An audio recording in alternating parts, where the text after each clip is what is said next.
All right. Well, one of the questions I was asking of our experts was whether or not this bickering going on impacts the jury at all. Now, of course, the jury is out of the room when a lot of this occurs. But, Jeff, does it have any effect? Well, what starts to happen is that it makes the process go slower. It makes the testimony so tedious when you're arguing over really questions that can actually be addressed in cross-examination. For instance, the objection that Mr. Ashton made about whether or not this stain, whether this expert could testify about the stain. He's honing on such a fine point about whether or not he knows the chemical analysis of it, when he knows perfectly well, so does the judge, that the rules of evidence allow an expert to give an opinion based on their experience. His experience is he's watched countless dead bodies decompose. He knows there's a fluid that comes with it. He knows those things. So why not use that in cross-examination instead of just bogging this down with a hopeless legal argument, which I think he actually won only because there appeared to be some violation of the judge's order and not really the rules of evidence. So I don't think it really helps. And Richard, do you agree? Well, I do agree, and here's a bigger problem too. The jury recognizes how inexperienced I think Baez is, and there's going to come a point they might start compensating for his inexperience to make sure that they give Casey Anthony a fair trial, and they might start giving the benefit of the doubt to the evidence. And the bigger issue I think we're going to see is when Jeff Ashton comes back, because here's the bottom line. All of this expert's testimony was based on the assumption there was not a body in the back of the car. When Jeff Ashton says, well, now I want you to assume there was a body, do the calculation. If it matches Haskell's, Jose Baez has dug a big hole for himself. All right. Thank you so much. And by the way, I don't know if our viewers noticed, but you gentlemen are both sporting some lovely pocket squares. We're going to save that. And in just a little bit, I'm going to have them explain the meaning of these very, very colorful I look good. Pocket squares. All right, let's go back to the studio. And we are taking a short break. More continuing coverage straight ahead. We're taking you back inside the courtroom at 1:30. Next, our team of legal experts will be taking a look at the expected testimony ahead this afternoon. Joining you now again back at the West 2 Courthouse studio. You're there with our analysts. What's going on with the pocket squares? Well, I'm not going to attempt to explain that, but I am going to defer to Richard Hornsby, who brought the pocket squares today, to explain what's up with that. Let's face it, Jose Baez has done everything unorthodox from day one, and it's really hard for me and Jeff, being veteran defense attorneys, to understand where he's coming from. And so we figured the best way to do it was literally a step in his shoes and to channel Jose Baez into us. And we see the one thing he always has is a pocket square. And the more prominent it is, the more unorthodox he is. All right. It's consistency. We're striving for consistency. That's what we're hoping for. And stay tuned, because we have noticed Jeff Ashton has some very interesting ties. I think we might have to wear some of those so we can understand exactly why he's so angry at Baez sometimes. Oh, my goodness. All right, well, I'm glad we have that explanation out of the way. Now, speaking of what Jose Baez is trying to accomplish at this point, we know that he's using his own forensic experts to try to just keep hammering away, showing any holes in the forensic evidence presented by the state. Was he successful in doing that this morning?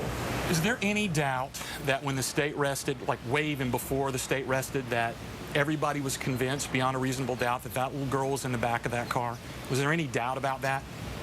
Have you heard anything? I'll ask everybody. Have you heard anything that would change that? We are in hyper-technical versions of experiments and things like that. Finally, in the last 5 minutes, he got to the point. If there are no flies, there should be millions of flies, not one little leg. That is indicative of the fact that there may not have been a body in there, but that baby was wrapped in a bag. The temperatures were different in Florida and Nebraska. There's a whole bunch of problems with that theory, but that's the theory he's making, and I don't know why.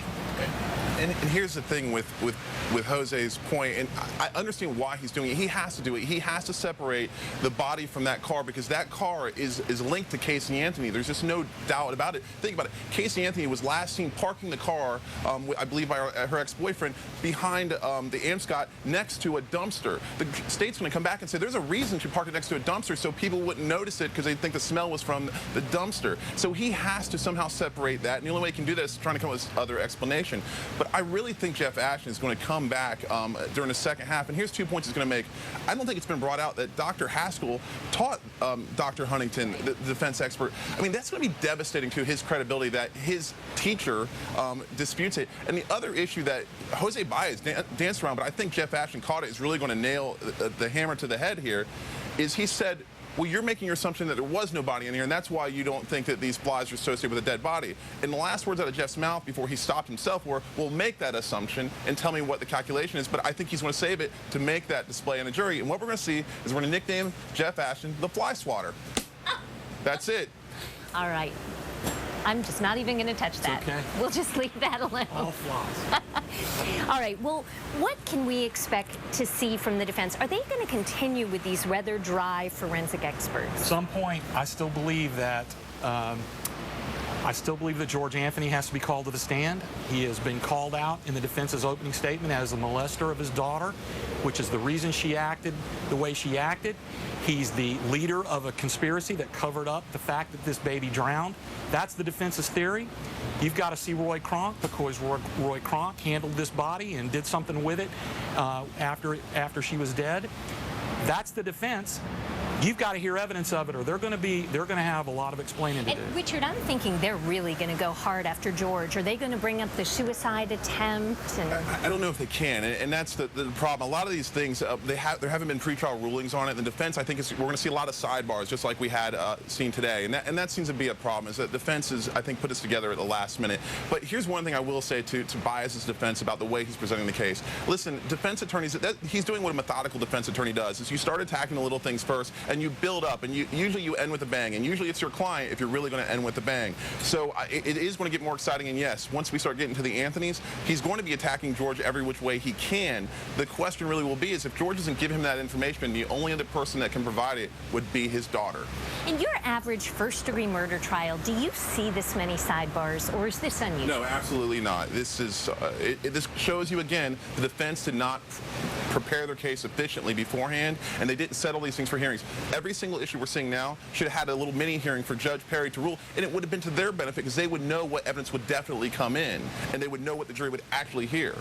A lot of times you see sidebars in a death penalty case, but usually who's asking for them is the defense attorney. And they're bringing up the prosecutor to talk about what they don't want the prosecutor to do, and those are usually the sidebars. This has been completely reversed. They completely reversed roles today because Mr. Ashton has been complaining about, certain questions, and he wants the judge to rule and things like that. That's usually the province of a defense attorney, especially in a penalty phase, in a guilt phase of a death penalty case. So those sidebars are usually brought up by the defense attorneys in those kind of cases, but this is an unusual case. All right. Jeff Dean and Richard Hornsby, thank you for your analysis and your pocket squares. We appreciate it. And for now, we want to go back to the studio. Thank you, Amanda.